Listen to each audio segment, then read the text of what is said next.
So while I've been working and varnishing and sanding window frames and doors and things like that, which has been an incredibly meditative task, I have to say, I've been thinking a lot about the idea of purpose, and I guess a lot about my purpose and what I want to use my life for. I guess it's the new year. It's an opportunity to reevaluate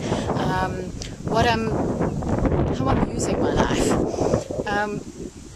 And one of the frames that I really like, that really resonates with me when I think of my purpose, is this idea of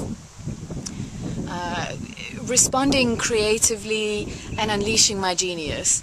And I've never been one of those people who can sit down and pinpoint some specific problem that I'm passionate about working on and solving as a specialist for the rest of my life. I'm really more one of those people that's incredibly curious about everything that's going on around me, and I love to discover new things that I don't understand. And I call those problems things that I don't yet fully understand. Of course, there's lots of those.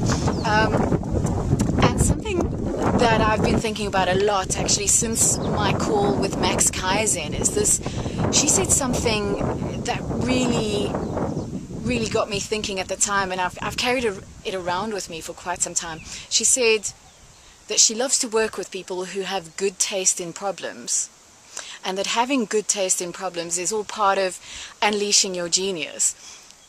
And I really like that. I really like that. And Martha Beck talks about it a lot as well. She talks about the fact that really the first step in unleashing your genius is having an interesting problem to solve, something that isn't just a simple, straightforward, 5-step process to solve.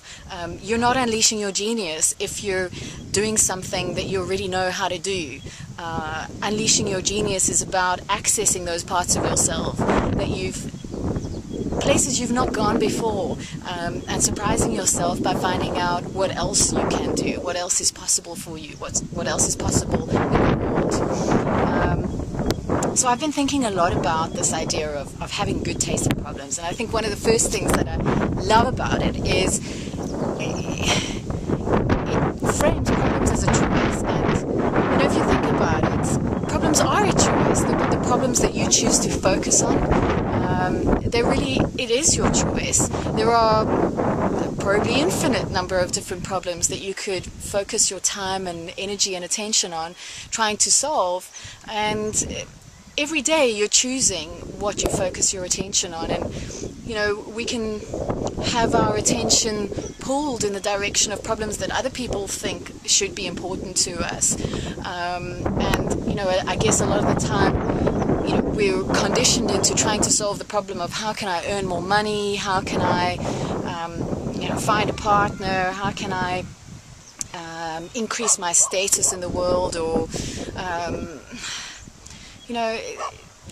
there are a bunch of templates for the kinds of problems that we're taught are important to try to solve. And I love the idea of having choice, that I could decide which problems for me seem interesting to focus my attention on, and choose to put my attention there instead. I have to say that things like how can I earn more money, how can I increase my status in the world, how can I get fame and fortune, those kinds of problems don't interest me dramatically. They don't have a strong appeal. So I've been thinking about what is good taste, what is a good quality problem to me, what kind of criteria needs to be there for me to say, wow, there's a good quality problem that I could focus my attentions on. And I think one of the things that I'm realizing from being here at Zitulele and the work that we're doing as volunteers, building and recognizing the kind of difference that could make, and making it possible for more professionals to come out here and do more awesome work.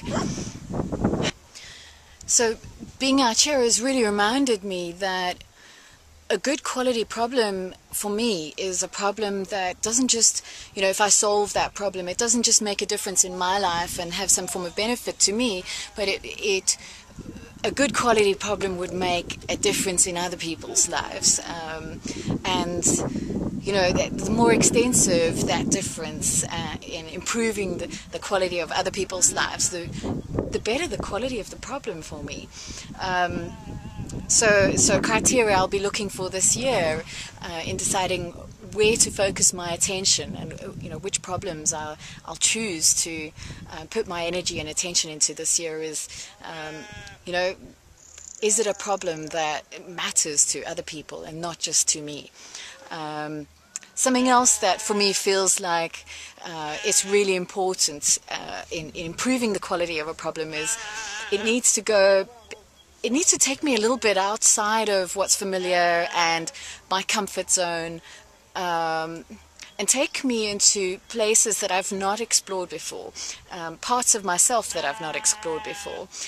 Something else for me that makes it a really good quality problem is if there is some element of creativity involved, some opportunity to invent something that didn't exist before.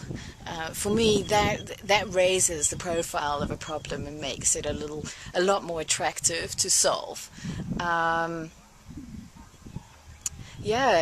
think a problem for me becomes a better quality problem when it presents me with the opportunity to create and to make.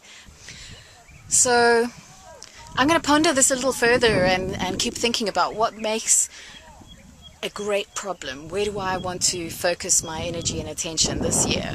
And I'd love to hear from you. Where will you be focusing your energy and attention? What kind of problems will you choose to be solving this year so that you can further unleash your